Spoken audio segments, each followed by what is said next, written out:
और क्या हाल चाल है बच्चों? तो बढ़िया। तो आज हम क्या करेंगे ना, आज के लेक्चर में कुछ क्वेश्चन लगाएंगे जो हम पढ़ चुके हैं। क्या क्या पढ़ चुके हैं? इंडक्टिव इफेक्ट, रेजोनेंस इफेक्ट और हाइपर कंजुगेशन इफेक्ट। इन तीनों को हम डिटेल में पढ़ चुके हैं और इन्हीं पर बेस आज हम क्वेश्चन लगाएंगे। ठीक है, तो आज हम जानेंगे stability of intermediate.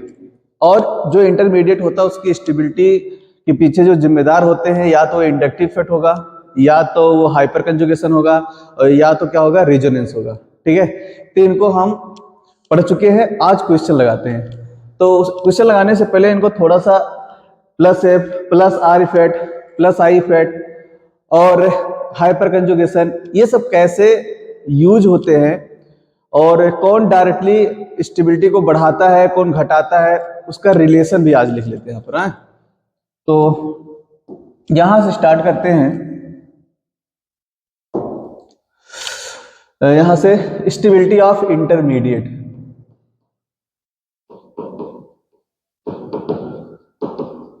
Stability of intermediate,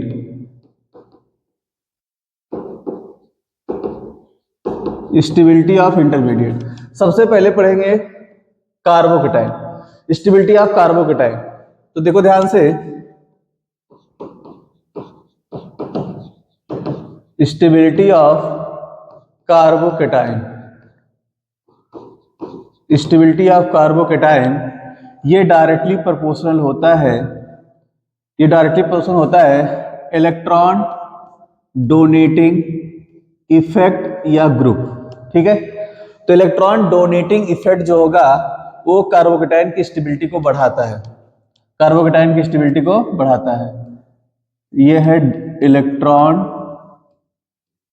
donating, electron donating effect, electron donating effect. ठीक है, और देखो ध्यान से, इलेक्ट्रॉन डोनेटिंग कौन कौन से होते हैं? देखो जैसे प्लस आर, ये इलेक्ट्रॉन डेंसिटी को बढ़ाता है। और क्या होते हैं? प्लस एच, और क्या? प्लस आई। ये तीनों कार्बोकेटाइन की स्टेबिलिटी को बढ़ाएंगे।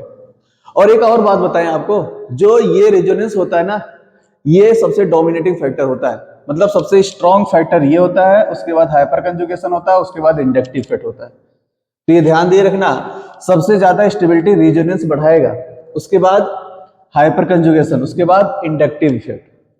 और इनवर्सली प्रोपोर्शनल होते हैं, देखो ध्यान से, इनवर्सली प्रोपोर्शनल होता है माइनस आर माइनस एच और माइनस आई के, माइनस आर माइनस एच और माइनस आई के इनवर्सली प्रोपोर्शनल। देखो अगर प्लस आर बढ़ाता है बहुत ज्यादा, तो माइनस आर बहुत ज्यादा घटाएगा भी स्टेबिलिटी को। ठीक है, उसके बाद माइनस एच, उसके बाद माइनस आई। तो ये हो गया स्टेबिलिटी ऑफ कार्बोकेटाइन के लिए। इसी का यूज करके हम बताएंगे कौन सा कार्बोकेटाइन ज्यादा स्टेबल है और कौन सा कार्बोकेटाइन कम स्टेबल है। और सेकेंड है stability of free radical,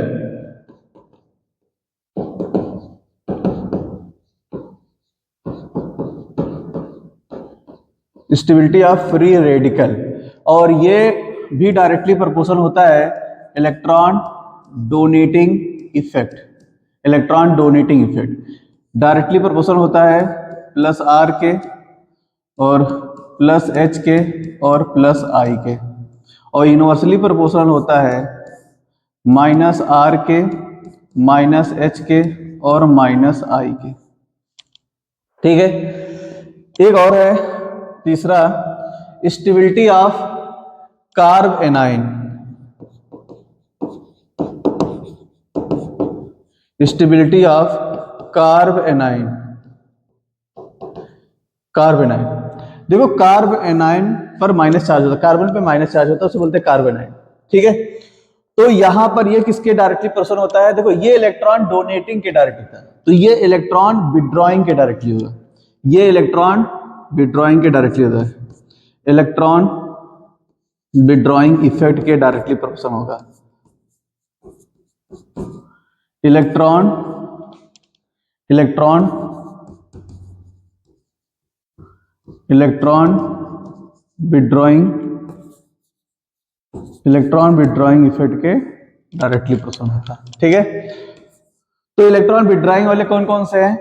-R, -H, -I, ये सब इलेक्ट्रॉन डेंसिटी को क्या करते हैं? विड्रॉ करते हैं, खींचते हैं। और इनवर्सली प्रोपोर्शनल किसके होता है? इनवर्सली प्रोपोर्शनल होता है +R के, +H के और +I के, इसके इनवर्सली प्रोपोर्शनल होता है। तो इन्हीं तीनों का हम यूज करके सारे क्वेश्चन हम सॉल्व करेंगे, ठीक है। और देखो इन सबको हम डिटेल में बता चुके हैं आपको पहले से। तो स्टार्ट करते हैं यहां से question.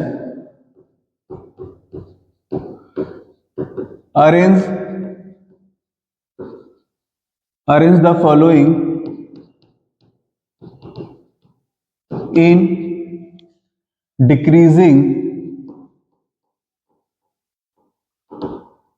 in decreasing order of stability, in decreasing order of stability के डिक्रीजिंग ऑर्डर में बताना है, ठीक है।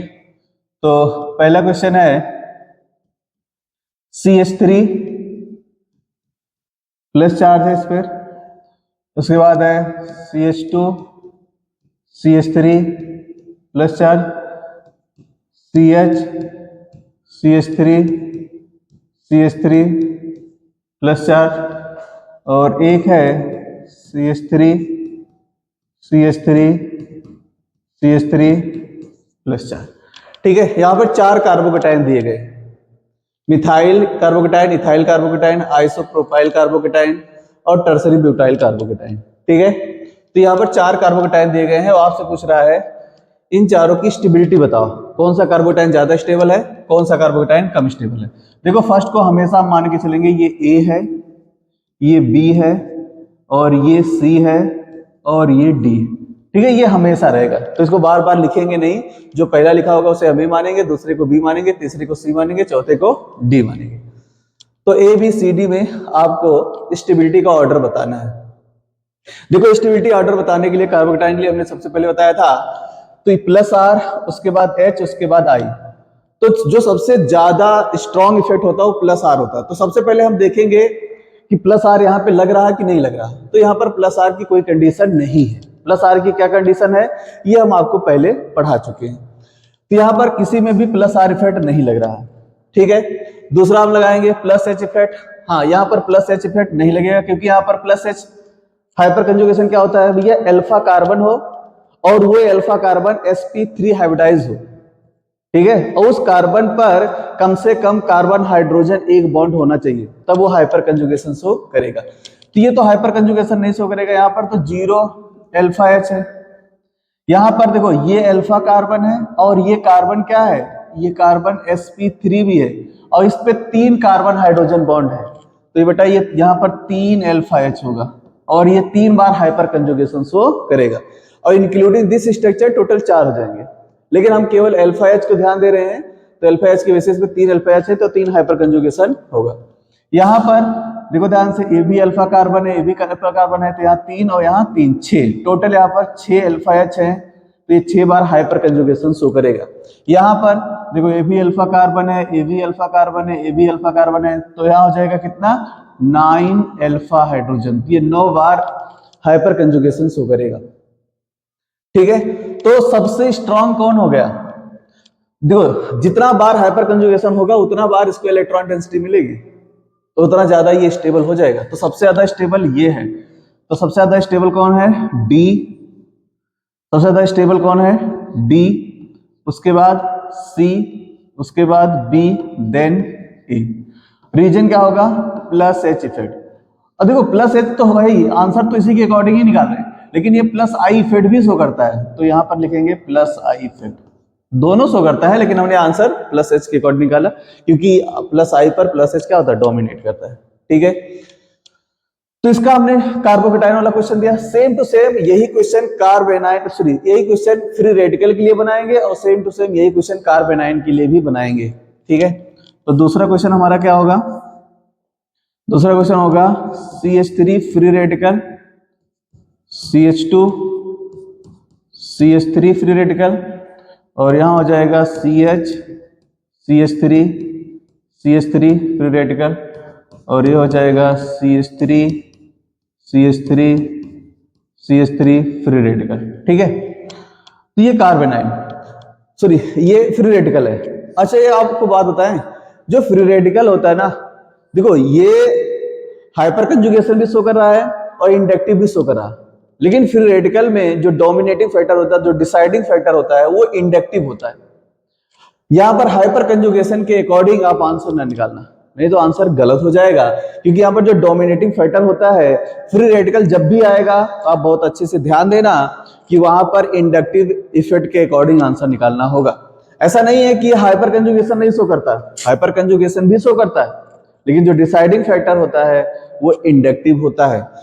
तो इंडक्टिव के अकॉर्डिंग देखो ध्यान से, ये इलेक्ट्रॉन डेंसिटी ये प्लस आई इफेक्ट शो करेगा, ये इलेक्ट्रॉन डेंसिटी बढ़ाएगा, यहां पर दो लोग हैं इलेक्ट्रॉन डेंसिटी बढ़ाने वाले, और यहां पर तीन लोग हैं इलेक्ट्रॉन डेंसिटी बढ़ाने वाले, यहां पर तीन लोग इलेक्ट्रॉन डेंसिटी बढ़ाने वाले हैं। ठीक है, तो सबसे ज्यादा इलेक्ट्रॉन डेंसिटी ये देगा, तो सबसे ज्यादा स्टेबिलिटी इसकी होगी। इसका मतलब डी की सबसे ज्यादा स्टेबिलिटी होगी, उसके बाद सी की, उसके बाद बी की, उसके बाद ए की। रीजन क्या होगा, देखो प्लस एच और प्लस आई दोनों शो करा, लेकिन यहां पर डिसाइडिंग फैक्टर कौन है, ध्यान दिए रखना, इंडक्टिव है, but deciding factor inductive effect है। ठीक है, ये ध्यान दिए रखना, ये गलत नहीं करना। इसके बाद तीसरा क्वेश्चन आते हैं, इसी का कार्बेनाइन बना लो, इसी का कार्बेनाइन CH3 minus CH2 CH3 minus CH CH3 CH3 minus CH3 CH3 CH3 minus. देखो ध्यान से, ये अच्छा इस पर तो हाइपर कंजुगेशन लगेगा नहीं, रेजोनेंस लगेगा नहीं, केवल इंडक्टिव लगेगा। तो ये क्या करेगा, ये इलेक्ट्रॉन डेंसिटी बढ़ाएगा, जब इलेक्ट्रॉन डेंसिटी ये बढ़ाएगा तो ये प्लस आई इफेक्ट शो कर रहा है, ये भी प्लस आई इफेक्ट शो कर रहा है, ये भी प्लस आई इफेक्ट शो कर रहा है, तो सब यहाँ पर प्लस आई इफेक्ट शो कर रहे हैं। ठीक है, यहाँ पर एक CH3 है, यहाँ पर दो CH3, यहाँ पर तीन CH3 है, तो ये सबसे ज्यादा इलेक्ट्रॉन डेंसिटी बढ़ाएगा, और यहाँ पर पहले से ही इलेक्ट्रॉन डेंसिटी है। देखो माइनस चार्ज बढ़ने का मतलब स्टेबिलिटी का घटना होता है, चाहे प्लस चार्ज हो चाहे माइनस चार्ज, अगर चार्ज बढ़ रहा है तो वो स्टेबल नहीं हो रहा होगा, अनस्टेबल हो रहा होगा, समझ रहे हो ना। तो सबसे ज्यादा अनस्टेबल कौन है यहाँ पर, डी, सबसे ज्यादा अनस्टेबल डी है। सबसे ज्यादा स्टेबल कौन है, ए, तो ए सबसे ज्यादा स्टेबल है, उसके बाद बी है, उसके बाद सी है, उसके बाद डी है। रीजन है plus I effect, plus I effect का इनवर्स लग रहा है, क्योंकि प्लस आई इफेक्ट जितना ज्यादा होगा इलेक्ट्रॉन डेंसिटी उतना ज्यादा बढ़ेगा, इलेक्ट्रॉन डेंसिटी जितना ज्यादा होगा वो उतना कम स्टेबल होगा। ठीक है, तो यहाँ प्लस आई इफेक्ट है, और उसको लिख सकते हो प्लस आई इफेक्ट इनवर्स। ठीक है, तो प्लस आई इफेक्ट जितना ज्यादा होगा उसकी स्टेबिलिटी उतना कम होगी, नोट कर लो अच्छे से। इसके आगे हम बढ़ते हैं,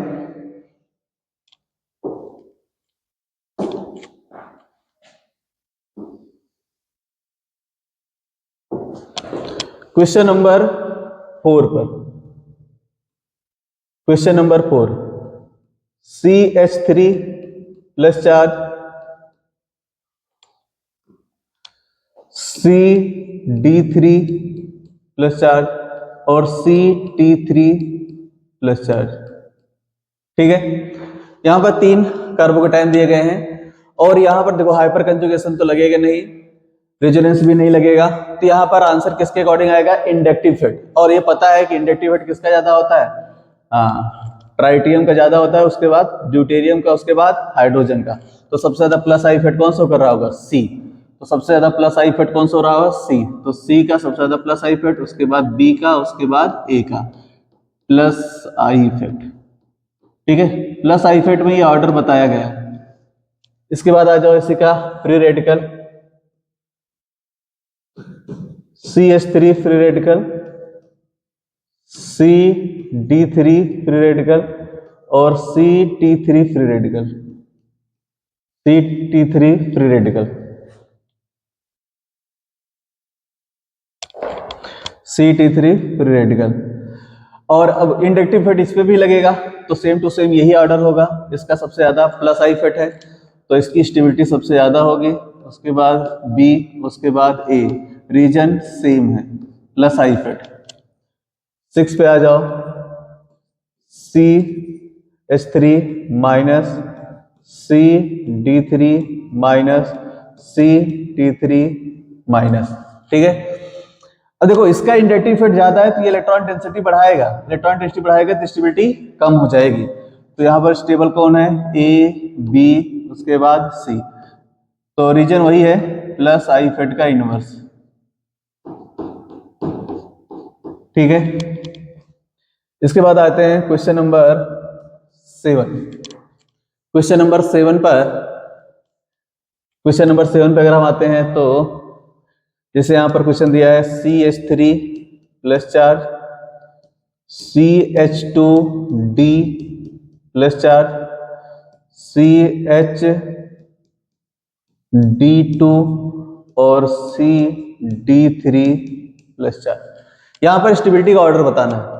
देखो ध्यान से, अपने को पता है भैया ड्यूटेरियम का प्लस आई इफेक्ट ज्यादा होता है तो नंबर ऑफ डी बढ़ता जाएगा, तो प्लस आई इफेक्ट बढ़ता जाएगा और कार्बोकेटाइन की स्टेबिलिटी बढ़ती जाएगी। तो सबसे ज्यादा स्टेबल कौन होगा? डी, क्योंकि यहाँ पर 3D है और इसका प्लस आई इफेक्ट ज्यादा है।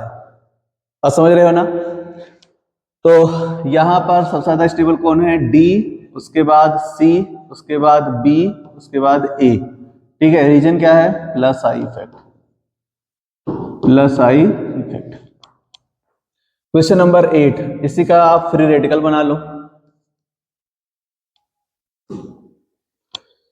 CH3 free radical, CH2D free radical, CH2D free radical, CD3 free radical. तो इंडक्टिव इफेक्ट यहां भी लगेगा, तो सेम टू सेम वही आंसर होगा, D, C, B, A। ठीक है, सेम रीजन है। क्वेश्चन नंबर 9 की अगर हम बात करते हैं, CH3 negative, CH2D minus, CH2D2 minus, CD3 minus.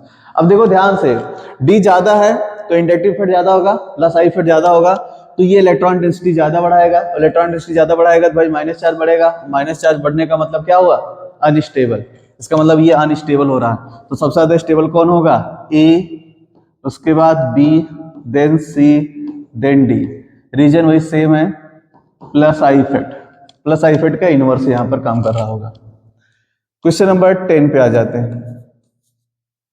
जैसे हमारे पास एक क्वेश्चन है, CH3 CH2 plus charge, CD3 CH2 plus charge, CT3 CH2 plus charge. ठीक है, तो देखो प्लस चार्ज सेम टाइप के कार्बन पर होना चाहिए। जैसे यहाँ CH2 पे प्लस चार्ज है, CH2 पे प्लस चार्ज है, CH2 पे प्लस चार्ज है, और उसके बाद ये वाला ग्रुप चेंज हो रहा है। तो ये सब क्या शो करते हैं? ये सब को शो करते हैं plus I effect. Plus I effect सब शो करते हैं क्या? प्लस आई इफेक्ट, क्योंकि रीजनेंस तो लगेगा नहीं, हाइपर लगेगा नहीं, तो प्लस आई इफेक्ट लगेगा। और इसका प्लस आई सबसे ज्यादा होता है, तो जिसका प्लस आई सबसे ज्यादा होगा वो कार्बोकेटाइन को सबसे ज्यादा स्टेबलाइज करेगा। तो सबसे ज्यादा स्टेबलाइज यहाँ पर कौन हो रहा है? सी। तो सबसे ज्यादा यहाँ पर स्टेबल है सी, उसके बाद क्या है? बी, उसके बाद ए। रीजन क्या है? Plus I effect, plus I effect. अच्छा, यहाँ पर प्लस आई इफेक्ट तो लग रहा है, यहाँ पर हाइपर कंजुगेशन भी तो लग रहा है। यहाँ पर तो हाइपर कंजुगेशन भी लग रहा है ना, क्योंकि यहाँ पर 3 अल्फा एच है, 3 अल्फा एच है, यहाँ पर भी कितने हैं? 3 अल्फा एच है, यहाँ पर भी कितने हैं? 3 अल्फा एच है। लेकिन ध्यान से देखो, कार्बन और हाइड्रोजन का जो बॉन्ड है वो आसानी से टूटेगा और रेजोनेंस हाइपर कंजुगेशन में पार्टिसिपेट करेगा। लेकिन कार्बन और ड्यूटेरियम का बॉन्ड थोड़ा स्ट्रांग होता है, वो आसानी से नहीं ब्रेक होगा, क्योंकि सिग्मा बॉन्ड जितना आसानी से ब्रेक होता है उतने जल्दी से इलेक्ट्रॉन आगे बढ़ाएगा। तो इंडक्टिव से ज्यादा अच्छा यहाँ पर क्या लिख दिया जाए? यहाँ पर प्लस एच इफेक्ट के अकॉर्डिंग आंसर निकालो। Plus H effect, plus H effect, और प्लस एच इफेक्ट के साथ साथ यहाँ पर क्या लिख दें? ठीक है, बॉन्ड स्ट्रेंथ, क्योंकि कार्बन और हाइड्रोजन की बॉन्ड आसानी से टूटेगी और इलेक्ट्रॉन डेंसिटी आगे बढ़ाएगा। तो यहां पर बॉन्ड स्ट्रेंथ, बॉन्ड स्ट्रेंथ ये ज्यादा अच्छा सही है। ठीक है, देखो इंडक्टिव भी लग रहा है, हाइपर भी लग रहा है, ऐसा नहीं है, दोनों लग रहे हैं, लेकिन दोनों में स्ट्रांग कौन होता है? हाइपर। हाइपर कंजुगेशन ज्यादा स्ट्रांग होता है, तो उसके अकॉर्डिंग हम आंसर यहाँ पर बताएंगे। ठीक है, ये अच्छा क्वेश्चन है। क्वेश्चन नंबर 11 की बात करते हैं। CH2 sorry CH3 free radical और CD3 फ्री रेडिकल, और यहां पर है CT3CH2 फ्री रेडिकल। देखो फ्री रेडिकल पे हमने आपको बताया था हाइपर कंजुगेशन लगता है, लेकिन हम अप्लाई नहीं करेंगे, हम अप्लाई क्या करेंगे? इंडक्टिव। ठीक है, तो यहां पर जो आंसर निकालेंगे वो प्लस आई फेट का यूज करके निकालेंगे। तो प्लस आई फेट सबसे स्ट्रॉन्ग किसका है? इसका। प्लस आई फेट सबसे स्ट्रॉन्ग किसका है? ये। उससे कम इसका, और उससे भी बेकार प्लस आई फेट इसका होता है। तो यहाँ पर प्लस आई फिट के अकॉर्डिंग ये इलेक्ट्रॉन डेंसिटी सबसे ज्यादा बढ़ाएगा, तो इसकी स्टेबिलिटी सबसे ज्यादा होगी। तो CBA plus I effect, plus I effect के अकॉर्डिंग इसका आंसर है। देखो आंसर सेम हो जा रहे हैं, इसका मतलब ये नहीं है कि प्लस एच और प्लस आई से आंसर सेम हो जाए। ठीक है, दोनों से आंसर सेम आ रहे हैं, लेकिन हमें जो जहां अप्लाई करना चाहिए वही अप्लाई करेंगे। इसके बाद क्वेश्चन नंबर 12 पे आ जाओ। इसी का कार्ब एनायन बना लो। ये सब फ्री रेडिकल हैं, ये सब फ्री रेडिकल है, ध्यान दिए रखना, ये सब फ्री रेडिकल है। इसी का कार्ब एनायन बना लो। ये हो जाएगा CH3CH2 minus CD3CH2 minus CT3CH2 minus. ठीक है, अब देखो ध्यान से, इसका प्लस आई इफेक्ट सबसे ज्यादा है, इसका प्लस आई इफेक्ट सबसे ज्यादा है, इसका प्लस आई इफेक्ट थोड़ा सा कम है, और इसका प्लस आई इफेक्ट थोड़ा सा और कम है। अब ये इलेक्ट्रॉन डेंसिटी सबसे ज्यादा बढ़ाएगा, और याद करो इलेक्ट्रॉन डेंसिटी बढ़ने का मतलब क्या हुआ भाई? माइनस चार्ज है, उस पर इलेक्ट्रॉन डेंसिटी बढ़ा रहे हैं तो अनस्टेबल हो रहा होगा। तो इसके कंपेयर सबसे ज्यादा स्टेबल कौन है? ए सबसे ज्यादा स्टेबल है। ए, उसके बाद बी, उसके बाद सी। क्या? Plus I effect, plus I effect. Reason क्या है? Plus I effect. ठीक है, कुछ क्वेश्चन और करते हैं। Question number 13, CH triple bond C और इस पर प्लस चार्ज है। यहां पर है CH2 double bond CH plus charge, और यहां पर है CH3CH2 प्लस चार्ज। ठीक है, यहां पर 3 कार्बोकेटाइन दिए गए हैं। ठीक है, यहां ट्रिपल बॉन्ड है, यहां डबल बॉन्ड है, यहां पर सिंगल बॉन्ड है। ये जो प्लस चार्ज है ना, ये जो प्लस चार्ज है ना, वो sp बैक एंड ऑर्बिटल में। ये जो प्लस चार्ज है यहाँ पर जो बैक एंड ऑर्बिटल है वो क्या है? sp2 back and orbital. और यहाँ पर जो प्लस चार्ज है वो क्या है? p ऑर्बिटल में है। यह किस ऑर्बिटल में है? p बैक एंड ऑर्बिटल में। एक बात बताएं, यहाँ पर s का परसेंटेज सबसे ज्यादा है, और याद करो जहां पर s का परसेंटेज सबसे ज्यादा होता है वो कार्बन मोर इलेक्ट्रोनेगेटिव होता है, और यहाँ पर s का परसेंटेज थोड़ा सा ज्यादा है। यहाँ 50% है s का करेक्ट परसेंटेज, और यहाँ पर 33.33 है। तो यहाँ पर s परसेंटेज थोड़ा कम है, तो ये वाला कार्बन थोड़ा सा कम इलेक्ट्रोनेगेटिव है, क्योंकि हम जानते हैं परसेंटेज ऑफ s करेक्टर जितना ज्यादा होता है उस कार्बन की इलेक्ट्रोनेगेटिविटी उतना ज्यादा होता है। ये पहले पढ़ाया जा चुका है, और ये हम केमिकल बॉन्डिंग में भी पढ़ा चुके हैं, तो इस बात को पता होना चाहिए। तो भाई इन तीनों में सबसे ज्यादा कार्बन ये इलेक्ट्रोनेगेटिव है, और इस पे प्लस चार्ज। याद करो मोर इलेक्ट्रोनेगेटिव एटम पर प्लस चार्ज अनस्टेबल होता है, इस वजह से सबसे ज्यादा अनस्टेबल कौन है? ये। और सबसे ज्यादा स्टेबल कौन है? और दूसरी बात, यहाँ पर एक चीज और है, यहाँ पर प्लस चार्ज है और यहाँ पर ये हाइपर कंजुगेशन भी शो कर रहा है, ये हाइपर कंजुगेशन शो कर रहा है, स्टेबिलिटी को बढ़ाएगा। बात समझ रहे हो ना?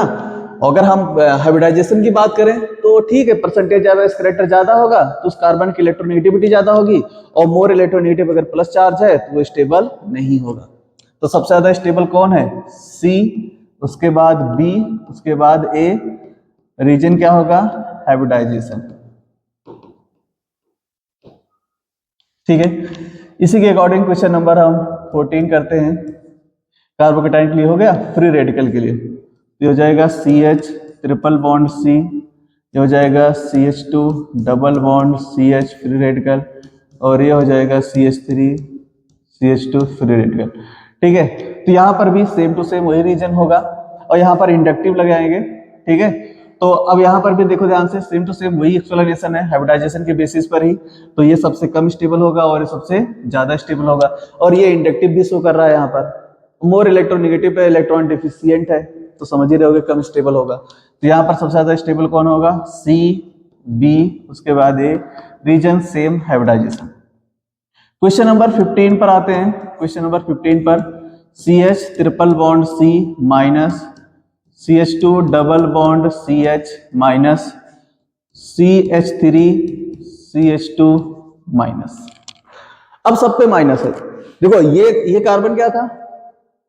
मोर इलेक्ट्रोनेगेटिव, क्योंकि एस परसेंटेज यहाँ पर ज्यादा है, तो भाई बढ़िया बात है, मोर इलेक्ट्रोनेगेटिव कार्बन पर नेगेटिव चार्ज है, ये सिस्टम को स्टेबलाइज कर रहा है। तो सबसे ज्यादा स्टेबल कौन हो जाएगा? ये। तो सबसे ज्यादा स्टेबल A होगा, उसके बाद B होगा, उसके बाद C होगा। ठीक है, क्योंकि यहाँ पर तो समझ रहे हो इलेक्ट्रॉन डेंसिटी तो इसको बढ़ दे रहा है, तो और अनस्टेबल हो जाएगा, तो इसलिए देखो सबसे बाद में आ रहा है। रीजन सेम टू सेम वही है। क्वेश्चन नंबर 15 हो गया। Question number 16। क्वेश्चन नंबर 16 एक बेहतरीन क्वेश्चन है। यहां पर है प्लस चार्ज, यहां पर है प्लस चार्ज, और यहां पर है प्लस चार्ज। इन तीनों में बताना है सबसे ज्यादा स्टेबल कार्बोकेटाइन कौन होगा। ठीक है, देखो किसी में रेजोनेंस तो नहीं लग रहा, रेजोनेंस की कंडीशन ही नहीं है। ठीक है, अब देखो हाइपर लगाओ, तो यहां पर ये अल्फा कार्बन है, यहां पर एक हाइड्रोजन है, यहां पर एक अल्फा H है, यहां पर ये भी अल्फा कार्बन है, ये भी अल्फा कार्बन है, ये भी अल्फा कार्बन है, यहां पर 3 हाइड्रोजन है, यहां पर 3 हाइड्रोजन है, यहां पर 2 हाइड्रोजन है, 3 3 6 2 8, यहां पर 8 अल्फा H है। यहां पर चेक करते हैं, ये अल्फा कार्बन है, ये अल्फा कार्बन है, sp3 हाइब्रिडाइज भी है, तो यहां पर 3 हाइड्रोजन है, यहां पर 1 हाइड्रोजन है, तो इसके पास 4 अल्फा H है। ठीक है, इंडक्टिव भी शो कर रहे हैं, लेकिन हमें आंसर कैसे निकालना होगा? इंडक्टिव से स्ट्रांग होता है ना हाइपर कंजुगेशन, तो उसके अकॉर्डिंग निकालना होगा। तो सबसे स्ट्रांग कौन आ रहा है? ये। सबसे ज्यादा स्टेबल कौन आ रहा है? बी। बी सबसे ज्यादा स्टेबल है, उसके बाद सी है, और उसके बाद ए है। रीजन क्या है? Hyper conjugation plus H effect. कोई दिक्कत? ऐसा नहीं यहाँ इंडक्टिव नहीं लग रहा, इंडक्टिव भी लग रहा, लेकिन आंसर किसके अकॉर्डिंग है? प्लस एच के अकॉर्डिंग। क्वेश्चन नंबर 17, इसी का फ्री रेडिकल बना लो, इसी का फ्री रेडिकल बना लो।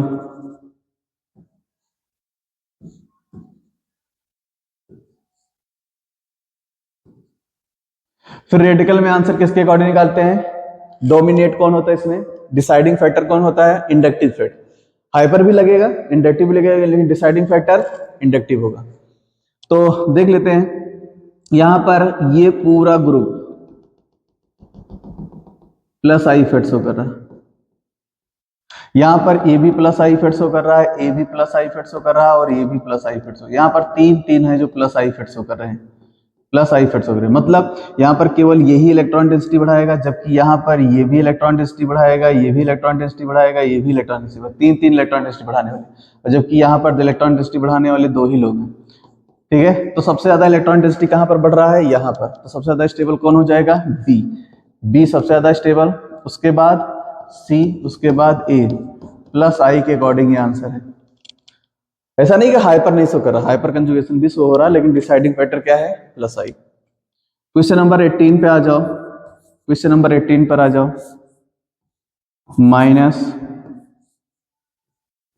Minus minus. ठीक है, अब देखो प्लस आई के अकॉर्डिंग, क्योंकि हाइपर कंजुगेशन तो भाई कार्बन आयन में लगता नहीं है, रेजोनेंस की कंडीशन नहीं है, तो बचा क्या? इंडक्टिव। तो यहाँ पर इंडक्टिव केवल ये शो कर रहा है, यहाँ पर 3 ग्रुप लगे हुए हैं, यहाँ पर 2 ग्रुप लगे हुए हैं, तो यहाँ पर इलेक्ट्रॉन डेंसिटी बढ़ाने वाले 3 हैं, तो ये तीनों मिलकर इलेक्ट्रॉन डेंसिटी बढ़ाएंगे तो माइनस चार्ज बहुत ज्यादा हो जाएगा, तो मतलब हाईली अनस्टेबल हो जाएगा। तो सबसे ज्यादा स्टेबल कौन होगा? ए सबसे ज्यादा स्टेबल होगा, उसके बाद सी, और उसके बाद बी, प्लस आई इफेक्ट का इनवर्स लगेगा। ठीक है, तो ये हो गया 18 क्वेश्चन, नोट कर लो। इसके बाद आगे बढ़ते हैं।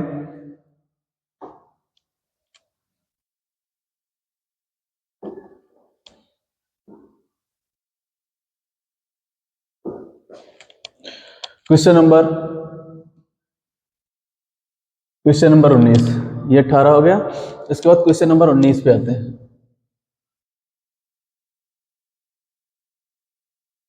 यहां पर है प्लस चार्ज, यहां पर है प्लस चार्ज, और यहां पर है प्लस चार्ज। ठीक है, रेजोनेंस की कंडीशन तो है नहीं, इसलिए स्टेबिलिटी बताना है, तो रेजोनेंस की कंडीशन तो है नहीं। हाइपर कंजुगेशन देखते हैं। ये अल्फा कार्बन है, यहाँ पर 2 हाइड्रोजन है, ये भी अल्फा कार्बन है, यहाँ पर 1 हाइड्रोजन है, यहाँ पर 3 अल्फा एच है। यहाँ पर आ जाओ, ये भी अल्फा कार्बन है, ये भी अल्फा कार्बन है, ये भी अल्फा कार्बन है, तो 3 हाइड्रोजन यहाँ है, 2 यहाँ है, 2 यहाँ, तो 2 2 4 3 7 7 अल्फा एच। यहाँ पर केवल एक ही अल्फा कार्बन है, तो सॉरी एक ही अल्फा हाइड्रोजन है, तो यहाँ पर हो जाएगा 1 अल्फा एच। ठीक है, तो सबसे ज्यादा अल्फा एच, सबसे ज्यादा हाइपर कंजुगेशन किस में हो रहा है? सबसे ज्यादा हाइपर कंजुगेशन हो रहा है यहाँ पर 3 2 3, हाँ सही है। तो सबसे ज्यादा किसमें? बी में, उसके बाद ए में, उसके बाद सी में, प्लस एच के अकॉर्डिंग। ठीक है, क्वेश्चन नंबर 20, इसी का फ्री रेडिकल बना लो, इसी का फ्री रेडिकल बना लो।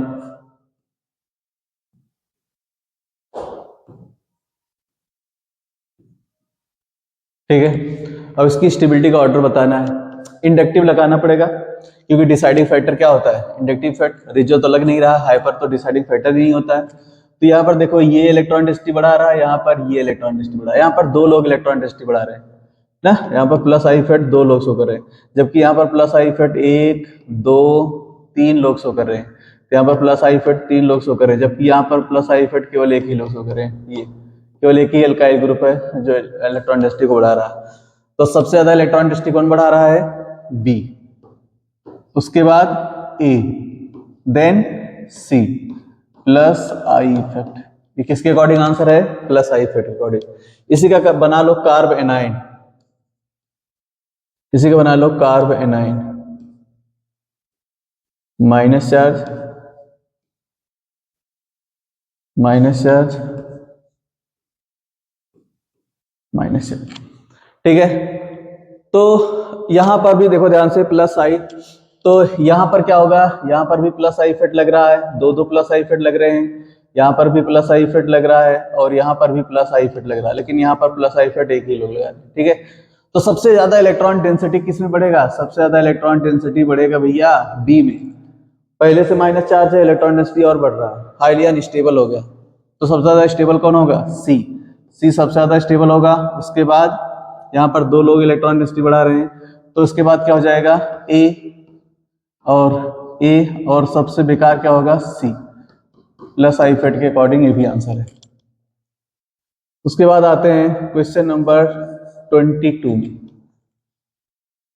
ठीक है, क्वेश्चन नंबर 22 में, इसके बाद आते हैं क्वेश्चन नंबर 22 में। कुछ और क्वेश्चन कर लेते हैं।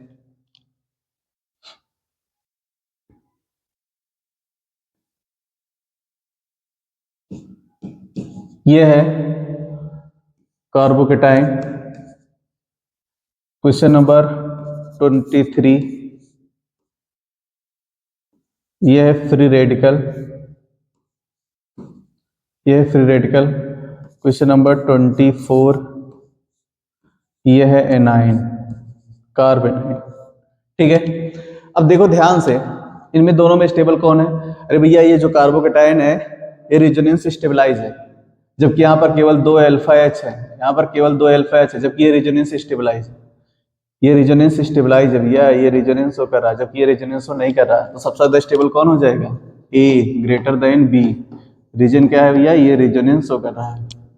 Same to same free radical, single bond double bond, यहाँ पर भी रेजोनेंस की कंडीशन है, 3 पैरेलल पी ऑर्बिटल है, ये रेजोनेंस हो कर रहा है, जबकि रेजोनेंस हो नहीं कर रहा है, तो सेम आंसर होगा और एक्सप्लेनेशन भी सेम होगा। यहाँ पर माइनस चार्ज रेजोनेंस में है, जबकि ये माइनस चार्ज रेजोनेंस में नहीं है, तो सबसे ज्यादा स्टेबल क्या हो जाएगा? A greater than B, reason same होगा। ये तीनों क्वेश्चन सेम ही है। क्वेश्चन नंबर 25 पे आते हैं, क्वेश्चन नंबर 25।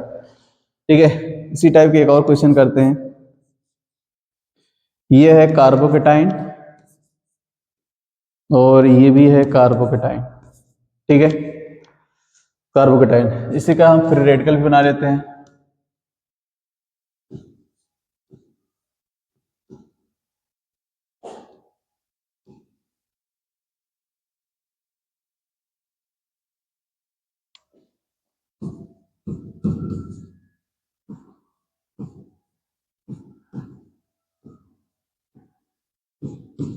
ठीक है, इन तीनों में बताना है स्टेबिलिटी का ऑर्डर। देखो ध्यान से, यहां पर रेजोनेंस की कंडीशन है plus charge single bond double bond, यहाँ रेजोनेंस है जबकि इसमें कोई रेजोनेंस नहीं है। यहाँ पर रेजोनेंस है जबकि यहाँ पर कोई रेजोनेंस नहीं है, यहाँ पर कोई रेजोनेंस नहीं है। यहाँ पर तो समझ गए, ये जहाँ पर रेजोनेंस होगा वो ज्यादा स्टेबल होगा, तो बी ए से ज्यादा स्टेबल है। रीजन क्या है भैया, यहाँ रेजोनेंस फिनोमेना है। सेम टू सेम बी में रेजोनेंस फिनोमेना है जबकि यहाँ पर रेजोनेंस फिनोमेना नहीं है, तो B greater than A. Reason क्या होगा भैया, रेजोनेंस है यहाँ पर, इसमें रेजोनेंस है जबकि इसमें रेजोनेंस नहीं है, तो बी ग्रेटर देन ए। यहाँ पर रेजोनेंस फिनोमेना है। तो ये तो सेम ही है, एक ही जैसे क्वेश्चन थे। ठीक है, क्वेश्चन नंबर कितना हो गया, 27। और क्वेश्चन कर लेते हैं।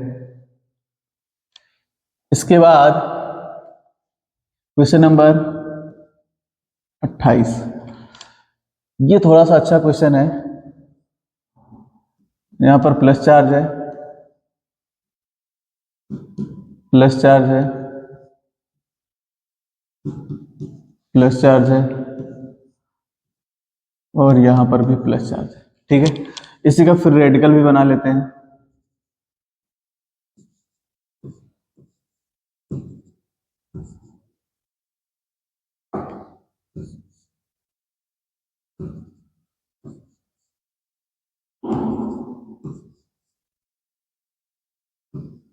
ठीक है, और इसी का एनाइन भी बना लेते हैं।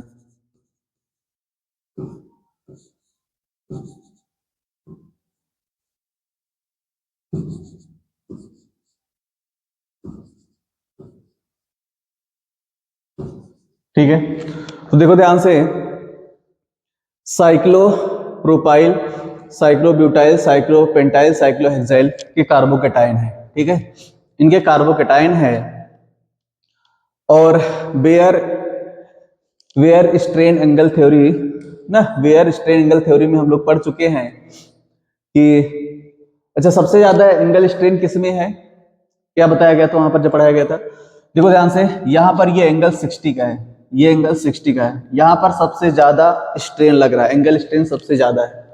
और ये एंगल कितने का है, 90 का है, तो यहाँ पर थोड़ा सा एंगल स्ट्रेन कम है, यहाँ पर एंगल स्ट्रेन थोड़ा और कम है, और यहाँ पर एंगल स्ट्रेन है ही नहीं, क्योंकि भैया 120 का एंगल है, ट्राइगोनल प्लेनर स्ट्रक्चर है, ये कार्बोकेटाइन ट्राइगोनल प्लेनर है, 120 का है। ठीक है, तो ये सबसे ज्यादा स्टेबल है।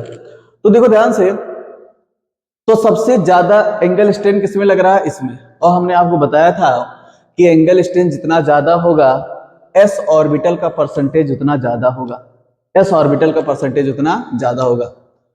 तो जो एंगल स्ट्रेन है, एंगल स्ट्रेन की वजह से यहाँ पर एस परसेंटेज उतना ज्यादा होगा। अब एक बात बताओ, अगर इस कार्बन पर यहाँ पर एस परसेंटेज ज्यादा है, जो ये बैकेंड ऑर्बिटल एस परसेंटेज ज्यादा है, तो एस परसेंटेज या एस ऑर्बिटल का परसेंटेज जहां ज्यादा होगा, उस कार्बन की इलेक्ट्रोनेगेटिविटी ज्यादा होगी, और उस कार्बन पर प्लस चार्ज आ रहा है, तो ये यहां पर एंगल स्ट्रेन होने की वजह से एस परसेंटेज सबसे ज्यादा है, और एस परसेंटेज सबसे ज्यादा है तो इस कार्बन की इलेक्ट्रोनेगेटिविटी ज्यादा होगी, और इस कार्बन का इलेक्ट्रोनेगेटिविटी ज्यादा होगी, तो मोर इलेक्ट्रोनेगेटिव पर प्लस चार्ज है, तो वो स्टेबल नहीं होगा, वो क्या होगा, अनस्टेबल होगा। समझ रहे हो ना, तो ये सबसे ज्यादा अनस्टेबल है। तो सबसे ज्यादा स्टेबल कौन सा होगा, डी। तो सबसे ज्यादा स्टेबल यहां पर है डी, उसके बाद सी, उसके बाद बी, उसके बाद ए। रीजन क्या है, percentage of S orbital, percentage of S orbital. ये एस ऑर्बिटल पता कैसे चला, एंगल स्ट्रेन से, एंगल स्ट्रेन की वजह से, किसकी वजह से, एंगल स्ट्रेन की वजह से, एंगल स्ट्रेन की वजह से। तो एंगल स्ट्रेन जिसमें ज्यादा उसमें एस परसेंटेज में ज्यादा। ठीक है, तो इसलिए सबसे ज्यादा स्टेबल कौन है, डी। सबसे ज्यादा कम स्टेबल कौन है, ये। सेम टू सेम यही फिनोमेना यहां पर भी होगा, यही सेम टू सेम यही फिनोमेना यहां पर भी होगा, और सबसे ज्यादा स्टेबल कौन होगा? डी, उसके बाद सी, उसके बाद बी, उसके बाद ई। रीजन क्या होगा? Percentage of S orbital, percentage of S orbital. यहां पर आ जाओ, अब यहाँ एंगल स्ट्रेन, वैसे ये एंगल स्ट्रेन तो लग ही नहीं रहा होगा क्योंकि ये कैटायन थोड़ी है, ये तो क्या है? एनायन है, और ये तो पिरामिडल शेप बनाता है, तो ऐसा तो है ही नहीं। तो फिर भी देखो ध्यान से, अगर हम एंगल स्ट्रेन की अगर हम बात कर भी ले, ठीक है, तो यहां पर परसेंटेज ऑफ एस कैरेक्टर सबसे ज्यादा, परसेंटेज ऑफ एस ऑर्बिटल सबसे ज्यादा, और याद करो उसमें नेगेटिव चार्ज है भाई। अगर परसेंटेज ऑफ एस ऑर्बिटल ज्यादा है, परसेंटेज ऑफ एस कैरेक्टर ज्यादा है, तो वो कार्बन ज्यादा इलेक्ट्रोनेगेटिव होगा, और उस कार्बन पर माइनस चार्ज है, ये तो अच्छी बात है। मोर इलेक्ट्रोनेगेटिव कार्बन पर अगर नेगेटिव चार्ज है तो अच्छी बात है। इसका मतलब सबसे ज्यादा स्टेबल कौन है यहाँ पर? ये है। और सबसे कम स्टेबल कौन होगा? ये डी होगा। तो सबसे ज्यादा स्टेबल है ए, उसके बाद बी, उसके बाद सी, उसके बाद डी। रीजन सेम है, percentage of S orbital, percentage of S orbital, percentage of S orbital. ठीक है, क्वेश्चन नंबर 31। कुछ और भी क्वेश्चन कर लेते हैं यहां पर। क्वेश्चन नंबर 31, जैसे हमारे पास एक अच्छा क्वेश्चन है, CF3 plus CCl3 plus CCl3 plus, ठीक है। तो और अच्छा एक क्वेश्चन और भी कर लेते हैं यहां पर, question number 32, CF3 free radical. चलो इसको आगे करते हैं क्वेश्चन, ये वाला क्वेश्चन आगे करते हैं, ठीक है। पहले ये वाला क्वेश्चन कर देते हैं। इन दोनों में ज्यादा स्टेबल कौन होगा? तो देखो ध्यान से, इन दोनों में ज्यादा स्टेबल कौन होगा? ये है कार्बन, और ये है फ्लोरीन, ये है फ्लोरीन, ये है फ्लोरीन, और ये कार्बन पर है प्लस चार्ज, और यहाँ पर है लोन पेयर। ये भी क्या है? 2p ऑर्बिटल, ये भी क्या है? 2p orbital. दोनों के बीच में यहाँ पर ओवरलैपिंग होगा, रेजोनेंस फिनोमेना होगा। यहाँ पर आ जाओ, ये कार्बन है, ये क्लोरीन है, क्लोरीन है, क्लोरीन है। यहाँ पर वैकेंट ऑर्बिटल है, प्लस चार्ज होगा, और यहाँ पर लोन पेयर है। लेकिन ध्यान दे रखना, ये 3p ऑर्बिटल है और ये 2p ऑर्बिटल है, इनके बीच में उतना अच्छे से ओवरलैपिंग नहीं होगा। तो सबसे बढ़िया से ओवरलैपिंग यहाँ पर हो रहा, तो सबसे बढ़िया रेजोनेंस यहाँ पर होगा। तो ए ज्यादा स्टेबल है बी से। रीजन क्या है? रेजोनेंस, रेजोनेंस, रेजोनेंस दोनों में रहे, लेकिन गुड ओवरलैपिंग किसमें है? अच्छी ओवरलैपिंग किसमें हो रही है? अच्छी ओवरलैपिंग हो रही है ए में। तो ए में अच्छी ओवरलैपिंग हो रही है, तो इसकी स्टेबिलिटी ज्यादा होगी, ठीक है, नोट कर लो। अब आगे बढ़ते हैं, क्वेश्चन नंबर 31 हो गया, क्वेश्चन नंबर 32 पे आगे बढ़ते हैं। क्वेश्चन नंबर 32, ये है CF3 फ्री रेडिकल, और यहां पर है CCl3 फ्री रेडिकल, ठीक है। इन दोनों में किसकी स्टेबिलिटी है ज्यादा, देखते हैं। तो देखो ध्यान से, ये है कार्बन, ये है फ्लोरीन, ठीक है, ये है फ्लोरीन, ये है फ्लोरीन, और ये है फ्लोरीन, ठीक है। यहाँ पर सिंगल इलेक्ट्रॉन है, यहाँ पर 2 इलेक्ट्रॉन है, ठीक है। ये है 2p ऑर्बिटल, ये है 2p ऑर्बिटल, ठीक है। यहाँ पर भी रेजोनेंस फिनोमेना होगा, ठीक है, यहाँ पर भी रेजोनेंस फिनोमेना होगा। लेकिन इसमें देखते हैं, कार्बन, क्लोरीन, क्लोरीन, ये भी क्लोरीन, ये क्या है? सिंगल इलेक्ट्रॉन है, इसके पास 2 इलेक्ट्रॉन है, और इसके पास एक बैकेंट ऑर्बिटल है, डी बैकेंट ऑर्बिटल, और ये क्या है? ये है 3p और ये है 2p, ठीक है। तो देखो ध्यान से, ये इलेक्ट्रॉन डेंसिटी इसको देगा, ये इलेक्ट्रॉन डेंसिटी इसको देगा, और ये जो इलेक्ट्रॉन डेंसिटी इसको दे रहा है, तो ये वाला जो बैकेंट ऑर्बिटल है, क्लोरीन का जो बैकेंट ऑर्बिटल है, ये इससे इलेक्ट्रॉन डेंसिटी ले भी रहा है, ये इससे इलेक्ट्रॉन डेंसिटी ले भी रहा है। मतलब ये इलेक्ट्रॉन इसको दे रहा है, और ये इलेक्ट्रॉन डेंसिटी थोड़ा सा आगे शिफ्ट कर दे रहा है। ये कार्बन जो है इलेक्ट्रॉन डेंसिटी आगे शिफ्ट कर दे रहा है। इसकी वजह से ये बहुत ज्यादा स्टेबल हो जाता है। तो यहाँ पर 2p और ये क्या है d, ये है 3d ऑर्बिटल। ये देखो यहां पर इसको इलेक्ट्रॉन दे रहा है और ये इलेक्ट्रॉन डेंसिटी उसके बैकेंड ऑर्बिटल में आगे डिस्प्लेस कर दे रही है। तो यहां पर एक फेनोमेना होता है, अच्छी बुक में, बहुत सारी अच्छी बुक में लिखा गया है, जिसे हम बोलते हैं पुश पुल इफेक्ट। तो ये पुश पुल इफेक्ट कोई वजह से ये सबसे ज्यादा स्टेबल हो जाता है। तो ये ध्यान दिए रखना, यहाँ पर बी ए से ज्यादा स्टेबल है, तो ये ध्यान दिए रखना अच्छे से। क्वेश्चन नंबर 33 की बात करते हैं। यहाँ पर है CF3 प्लस चार्ज, यहाँ पर है CCl3 प्लस चार्ज।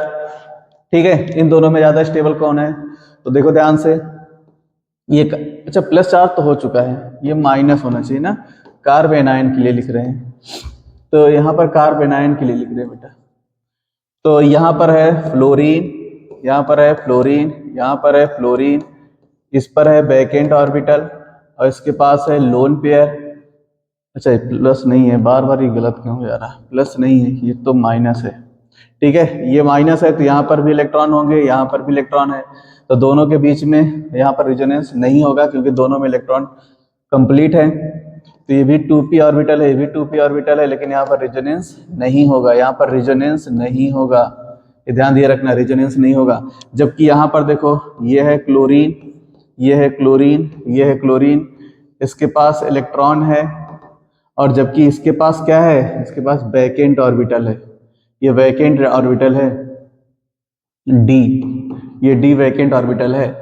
ठीक है, तो इनके दोनों के बीच में ओवरलैपिंग होगा। तो यहाँ पर रिजोनेंस फेनोमेना हो रहा है, यहाँ पर रिजोनेंस फेनोमेना हो रहा है, तो ज्यादा स्टेबल कौन होगा? बी ए से क्या होगा? ज्यादा स्टेबल होगा। तो काफी इंपॉर्टेंट क्वेश्चन है ये। ठीक है, तो ये ध्यान दिए रखना, सबसे ज्यादा इंपॉर्टेंट तो ये है। ठीक है, कुछ और क्वेश्चन कर लेते हैं। यहाँ पर ये हो गया क्वेश्चन नंबर 34, क्वेश्चन नंबर 34।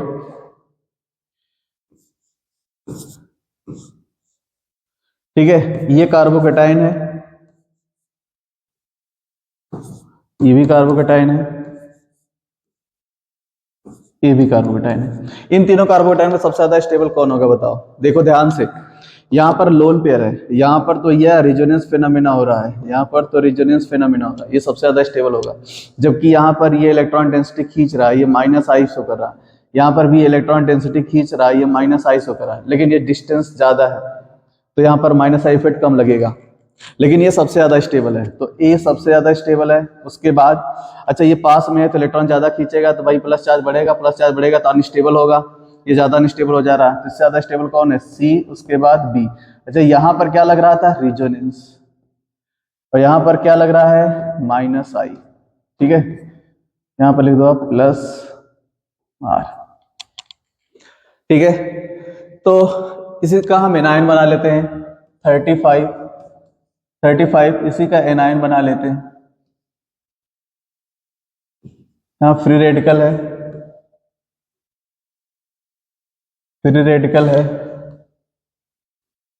ये भी फ्री रेडिकल है। ठीक है, देखो ध्यान से, यहाँ पर पैरेलल ऑर्बिटल है, यहाँ पर भी प्लस आर रिजोनेंस होगा, यहाँ पर माइनस आई होगा, इंडक्टिव होगा, यहाँ पर भी क्या होगा? माइनस आई होगा। तो सेम टू सेम वही आंसर होगा, क्या? A C B, same to same वही आंसर होगा। क्वेश्चन नंबर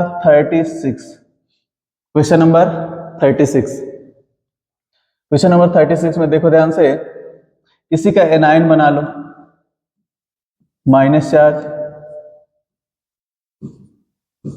चार्ज, और यहां पर भी क्या हो जाएगा? Minus charge. ठीक है, तो देखो ध्यान से, माइनस चार्ज है तो यहां पर ये माइनस आई इफेक्ट शो करेगा, ये इलेक्ट्रॉन डेंसिटी ज्यादा खींचेगा। ठीक है, और तो कुछ हो नहीं रहा है, रेजोनेंस तो होगा नहीं, माइनस आई लगेगा, यहाँ पर भी माइनस आई लगेगा, यहाँ पर भी माइनस आई लगेगा। तो सबसे ज्यादा स्टेबल कौन होगा? ए, क्योंकि भैया डिस्टेंस पे डिपेंड करता है, पास में है तो इलेक्ट्रॉन डेंसिटी ज्यादा खींचेगा, ज्यादा स्टेबल होगा। उसके बाद बी, देन सी। रीजन क्या है? Minus I effect. Question number 37। Question number 37। ये क्वेश्चन ये है, देखो ध्यान से, ये बढ़िया क्वेश्चन है। ये ऑक्सीजन है, ये सल्फर है, और यहाँ पर प्लस चार्ज है। ऑक्सीजन है, सल्फर है, और यहाँ पर प्लस चार्ज है। ये ऑक्सीजन है, सल्फर है, और यहाँ पर प्लस चार्ज है। 3 कार्बोकेटाइन दिए गए हैं। बताओ तीनों कार्बोकेटाइन सबसे ज्यादा स्टेबल कौन होगा? देखो ध्यान से, ये यहाँ पर minus charge, sorry plus charge है, तो ये रेजोनेंस होकर रहा होगा, या ये भी यहाँ रेजोनेंस होकर रहा होगा। लेकिन इन दोनों रेजोनेंस में डिफरेंस क्या है? यहाँ पर जो रेजोनेंस हो रहा हो 2p ऑर्बिटल के बीच में हो रहा है, जबकि यहाँ पर जो रेजोनेंस हो रहा हो 3p ऑर्बिटल के बीच में हो रहा है। इधर से देखो ध्यान से, ये भी रेजोनेंस कर रहा है, और इधर से ये भी रेजोनेंस हो रहा है। इसका तो सबसे बढ़िया है, दोनों तरफ से स्टेबलाइज कर रहा है कार्बोकेटाइन को। तो सबसे ज्यादा स्टेबल कौन होगा? सी, उसके बाद ए, उसके बाद बी। ठीक है, प्लस आर इफेक्ट। इसके बाद आ जाओ क्वेश्चन नंबर 38 में। क्वेश्चन नंबर 38 में इसी का कार्ब एनाइन बना लो। इसी का क्या बना लो? Carbanion. इसी का बना लो negative charge, negative charge, carbanion. इसी का बना लो कार्ब एनाइन।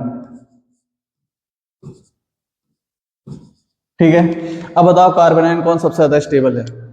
देखो हम आपको बता दें, इसके पास वैकेंट ऑर्बिटल है, वैकेंट डी ऑर्बिटल है। इसके पास वैकेंट डी ऑर्बिटल है, ये यहाँ पर रेजोनेंस हो करेगा।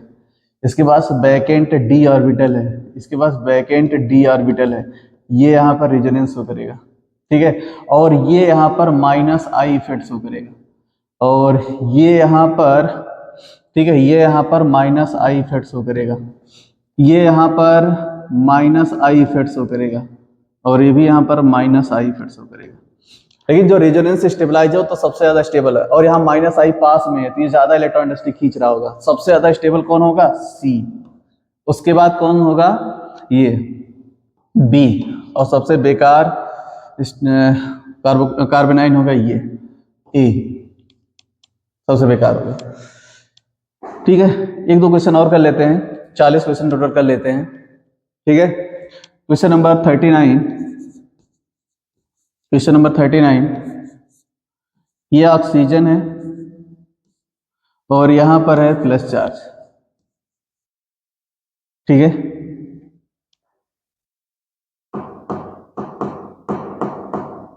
यहां पर प्लस चार्ज रखते हैं, यहां पर प्लस चार्ज, और एक ऑक्सीजन को हटा के सल्फर लगा देते हैं, यहां पर प्लस चार्ज, और दोनों ऑक्सीजन को हटा के सल्फर लगा देते हैं। और क्वेश्चन नंबर 40 है, ऑक्सीजन है, और यहाँ पर माइनस चार्ज है, और यहाँ पर एक हमने सल्फर लगा दिया, और ये माइनस है, और दोनों सल्फर हमने लगा दिया ऑक्सीजन को हटा के, और यहाँ माइनस है। ठीक है, तो इसमें स्टेबिलिटी का ऑर्डर बताना है। अच्छा, आपको पता होगा यहाँ पर रेजोनेंस है, इधर से भी रेजोनेंस है, यहाँ पर भी रेजोनेंस है, यहाँ पर भी रेजोनेंस है।